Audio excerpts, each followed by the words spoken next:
ओम शांति। ओम शांति। 3-10-23 की मुरली। प्रातःकाल। मीठे बच्चे, गृहस्थ व्यवहार में रहते सबसे तोड़ निभाना है, नफरत नहीं करनी है, लेकिन कमल फूल के समान पवित्र जरूर बनना है। प्रश्न, तुम्हारे विजय का डंका कब बजेगा? वाह वाह, कैसे निकलेगी? उत्तर, अंत समय जब तुम बच्चों पर माया की ग्रहचारी बैठना बंद हो जाएगी, सदा लाइन क्लियर रहेगी, तब वाह वाह निकलेगी, विजय का डंका बजेगा। अभी तो बच्चों पर ग्रहचारी बैठ जाती है, विघ्न पड़ते रहते हैं, पैर पृथ्वी के भी सेवा के लिए मुश्किल मिलते हैं, लेकिन वह भी समय आएगा जब तुम बच्चे सारे विषय के मालिक बनोगे। गीत। धीरज धर मनवा, धीरज धर मनवा। ओम शांति। बच्चे नंबरवार पुरुषार्थ अनुसार जानते हैं कि अभी पुराना नाटक पूरा हुआ है, दुख के दिन बाकी कुछ घड़ियां हैं और फिर सदा सुख ही सुख होगा। जब सुख का पता पड़ता है तो समझा जाता है यह सुख धाम है, वास्ट डिफरेंट है। अभी सुख के लिए तुम पुरुषार्थ कर रहे हो, समझते हो यह दुख का पुराना नाटक पूरा हुआ। सुख के लिए अब बाप दादा की श्रीमत पर चल रहे हैं, कोई को भी समझाना बहुत सहज है। अभी बाबा के पास जाना है, बाबा लेने के लिए आया है। गृहस्थ व्यवहार में रहते कमल फूल समान पवित्र हो रहना है, तोड़ जरूर निभाना है। अगर तोड़ नहीं निभाते हो तो जैसे सन्यासियाँ फिसल जाते हैं, वह तोड़ नहीं निभाते तो उनको निवृत्ति मार्ग हठ योग कहा जाता है। सन्यासियों द्वारा जो सिखाया जाता है वह हठ योग। हम राजयोग सीखते हैं जो भगवान सिखलाते हैं। भारत का धर्म शास्त्र है गीता, दूसरों का धर्म शास्त्र क्या है, उससे अपना कोई ताल्लुक नहीं। तुम अभी गृहस्थ व्यवहार में रहते हुए एक बार संन्यास करते हो, फिर 21 जन्म उसकी प्रलम्ब पाते हो, उनका है हद का संन्यास और हठ योग। तुम्हारा है बेहद का संन्यास और राजयोग। वह तो गृहस्थ व्यवहार छोड़ देते हैं। राजयोग का तो बहुत गायन है। भगवान ने राजयोग सिखलाया तो भगवान जरूर ऊंच से ऊंच को ही कहेंगे। श्री कृष्ण तो भगवान हो न सके, बेहद का बाप ही है, वह निराकार, बेहद की बादशाही वही दे सकते हैं। यहाँ गृहस्थ व्यवहार से नफरत नहीं की जाती। बाप कहते हैं यह अंतिम जन्म गृहस्थ व्यवहार में रहते पवित्र बनो।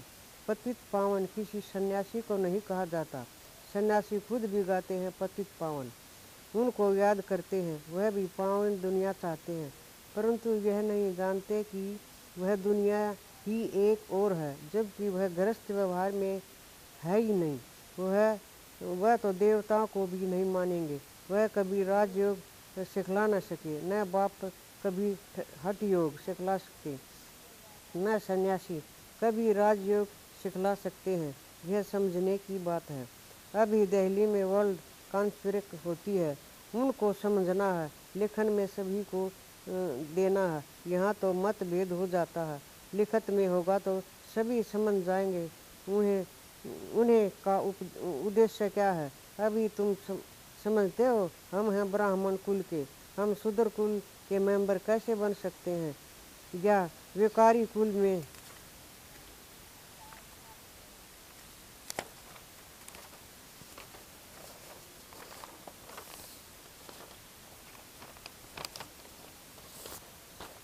विकारी कुल में हो अपने को कैसे रजिस्टर कर सकते हैं, इसीलिए ना कर देते हैं। हम हैं आस्तिक, वह है नास्तिक, वह है ईश्वर को न मानने वाले, हम हैं ईश्वर को योग रखने वाले। आस्तिक है जो ईश्वर को ना मानता हो, आस्तिक जो ईश्वर को मानता हो, नास्तिक वो है जो ईश्वर को ना मानता हो। हम हैं ईश्वर से योग रखने वाले। मतभेद हो जाते हैं, समझाया जाता है, जो बाप को नहीं जानते वह नास्तिक हैं, तो बाप ही आकर के आस्तिक बनाएंगे। बाप का बनने से बाप का वर्षा मिल जाता है, यह बड़ी गुप्त बात है। पहले पहले तो बुद्धि में यह बिठाना है कि गीता का भगवान परम पिता परमात्मा है, उसने ही यदि सनातन देवी धर्म स्थापन किया। भारत का देवी देवता धर्म ही मुख्य है। भारत खंड का कोई तो धर्म चाहिए ना। अपने धर्म को भूल गए। यह भी तुम जानते हो कि ड्रामा अनुसार भारतवासियों को अपना धर्म भूल जाना है। तब तो फिर बाप आ करके स्थापन करे, नहीं तो फिर बाप आए कैसे। कहते हैं जब जब देवी देवता धर्म प्राय लोप हो जाते हैं तब मैं आता हूँ। जब आता हूँ प्राय लोप जरूर होना ही है। कहते हैं ना, बैल की एक टांग टूट गई है, बाकी 3 टांग पर खड़ा है। जो मुख्य है ही 4 धर्म। अभी देवता धर्म की टांग टूट पड़ी है, यानी वह धर्म गुम हो गया है। इसलिए बड़ के झाड़ का मिसाल देते हैं, इसका फाउंडेशन सड़ गया है। बाकी टालियाँ कितनी खड़ी हैं, तो इनमें भी फाउंडेशन देवता धर्म है ही नहीं। बाकी सारी दुनिया में मठ पंथ आदि कितने हों, तुम्हारी बुद्धि में अभी सारी रोशनी है। बाप कहते हैं तुम बच्चे इस ड्रामा को जान गए हो। अब यह सारा झाड़ पुराना हो गया है। कलयुग के बाद सतयुग जरूर आना है। चक्कर तो फिरना जरूर है ना। बुद्धि में यह याद रखना। अब नाटक पूरा हुआ है, हम जा रहे हैं। चलते फिरते उठते बैठते भी याद रहे। अब हमको वापस जाना है। मन मना भव, मध्यवाजी भव का यही अर्थ है। कोई भी बड़ी सभा में भाषण आदि करना है तो यही समझना है। परमपिता परमात्मा फिर से कहते हैं कि हे बच्चे, देह सहित देह के सब धर्म त्याग अपने को आत्मा समझ बाप को याद करो, तो पाप खत्म होंगे। मैं तुमको राजयोग सिखलाता हूँ। गृहस्थ व्यवहार में रहते कमल फूल समान बन मुझे याद करो। पवित्र रहो, नॉलेज को धारण करो। अभी सब दुर्गति में है। सतयुग में देवताएं सतगति में थे, फिर बाप ही आकर सतगति करते हैं। सर्वगुण संपन्न 16 कला संपूर्ण, यह है सतगति के लक्षण। यह कौन देते हैं? बाप। उनके फिर लक्षण क्या है? वह ज्ञान का सागर है, आनंद का सागर है। उनकी महिमा बिल्कुल अलग है। ऐसे नहीं कि सब एक ही हैं। एक बाप के बच्चे सभी आत्माएं हैं, प्रजापिता के ही औलाद होते हैं। अब नई रचना रची जाती है।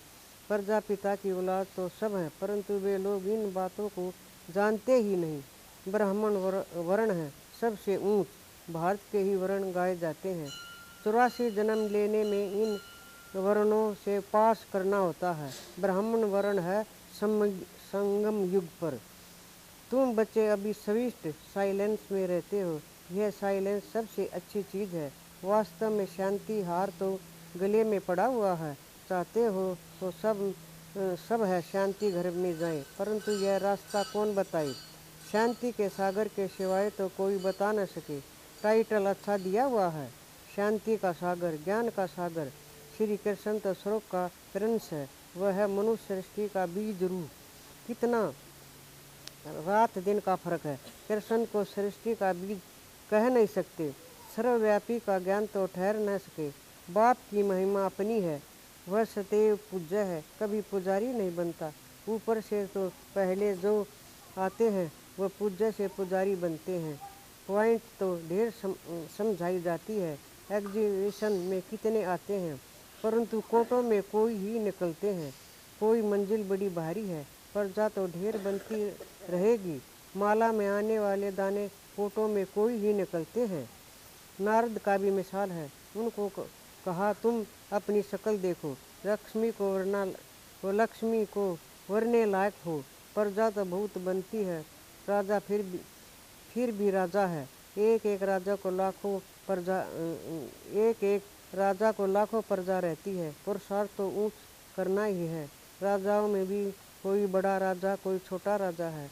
भारत में कितने राजाएं थे। सतयुग में भी बहुत महाराजाएं होते हैं। यह सतयुग से लेकर चला आया है। महाराजाओं को बहुत प्रॉपर्टी होती है, राजाओं को कम। यह है श्री लक्ष्मी नारायण बनने की नॉलेज। उनके लिए ही पुरुषार्थ चलता है। पूछते हैं लक्ष्मी नारायण का पद पाओगे या राम सीता का? तो कहते हैं हम तो लक्ष्मी नारायण का ही पद पाएंगे। माँ बाप से पूरा वर्षा लेंगे। वह तो वंडरफुल बातें हैं ना। कोई जगह यह बातें है ही नहीं। न कोई शास्त्रों में है। अब तुम्हारी बुद्धि का ताला खुल गया है। बाप समझाते हैं, चलते फिरते ऐसे समझो हम एक्स हैं। अब आपको वापिस जाना है, यह याद रहे। इनको ही मन मना भऊ, मध्यवाजी भऊ कहा जाता है। बाप घड़ी घड़ी याद दिलाते हैं, जान मैं तुमको वापिस ले जाने आया हूँ। यह है रूहानी यात्रा। यह यात्रा बाप के सिवाय कोई करा न सके। भारत की महिमा भी बहुत करनी है। यह भारत हेलिएस्ट लैंड है। सर्व का दुख हरता और सुख करता, सबका सत गतिदाता एक ही बाप है। भारत उनका बर्थ प्लेस है। वह बाप सबका लिबरेटर है। उनका यहाँ भारत में बड़े से बड़ा तीर्थ स्थान है। भारतवासी भला शिव के मंदिर में जाते हैं, परंतु उनको पता नहीं है। गांधी को जानते हैं, समझते हैं वह बहुत अच्छा था, इसलिए जाकर उन पर फूल आदि चढ़ाते हैं, लाखों खर्च करते हैं। अब इस समय है ही उन्हीं का राज्य, जो चाहे सो कर सकते हैं। यह तो बाप बैठ गुप्त धर्म की स्थापना करते हैं। यह राज्य ही अलग है। भारत में पहले पहले देवताओं का राज्य था। दिखाते हैं असुरों और देवताओं की लड़ाई लगी, परंतु ऐसी बातें तो है ही नहीं। यहाँ तो युद्ध के मैदान में माया पर जीत पाई जाती है। माया पर जीत तो जरूर सर्व शक्तिमान ही पहनाएंगे। बाबा ही रावण राज्य से छुटाकर राम राज्य की स्थापना करा रहे हैं। बाकी यहाँ लड़ाई आदि की बात होती नहीं।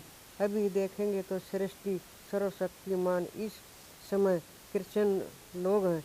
वह चाहे तो सब पर जीत पा सकते हैं, परंतु वह विषय के मालिक बने, यह कायम नहीं। इस राज को तुम ही जानते हो।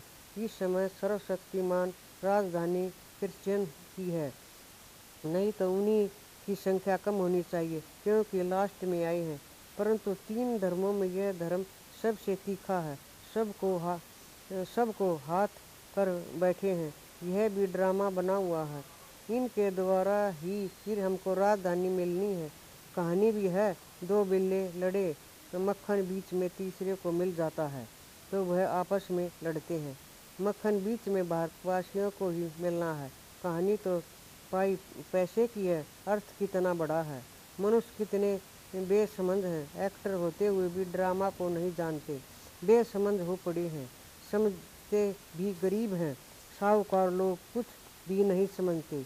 गरीब निवाज पतित पावन बाप गया हुआ है। अब प्रैक्टिकल में पार्ट बजा रहे हैं। बड़ी बड़ी सभाओं में तुमको समझना है। विवेक कहता है धीरे धीरे वाह वाह निकलेगी। लास्ट मूवमेंट में डंका बजना है। अभी तो बच्चों पर ग्रहचारी बैठती है। लाइन क्लियर नहीं है, वे विघ्न पड़ते रहते हैं। यह भी ड्रामा अनुसार करते रहेंगे। जितना पुरुषार्थ करोगे उतना उच्च पद पाओगे।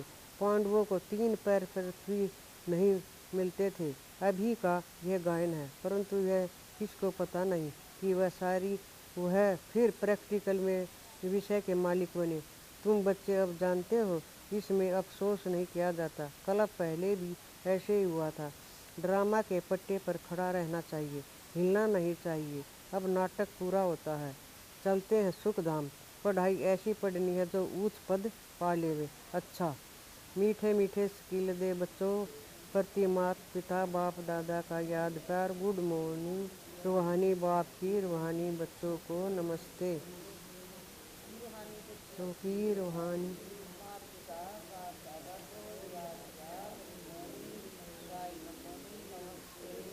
से हम बाबा के बच्चे थे और साथे चलते और सुनाते। वाह बाबा वाह बाबा।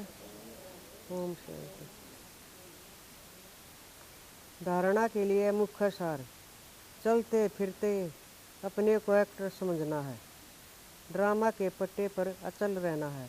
बुद्धि में रहे कि अभी हम वापस घर जाते हैं, हम यात्रा पर हैं। सतगति के सर्व लक्षण स्वयं में धारण करने हैं। सर्वगुण संपन्न 16 कला संपूर्ण बनना है। वरदान। संगम युग पर श्रेष्ठ मत द्वारा श्रेष्ठ गति को प्राप्त करने वाले प्रत्यक्ष फल के अधिकारी भव।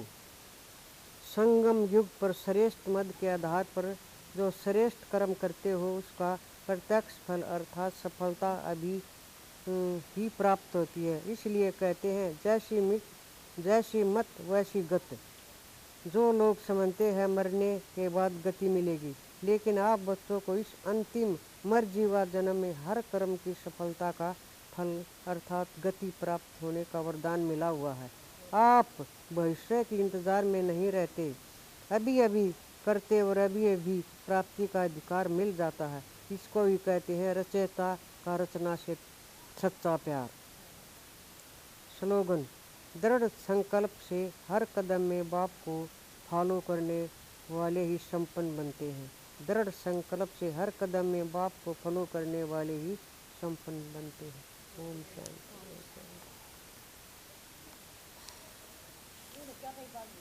दे दोस्तों।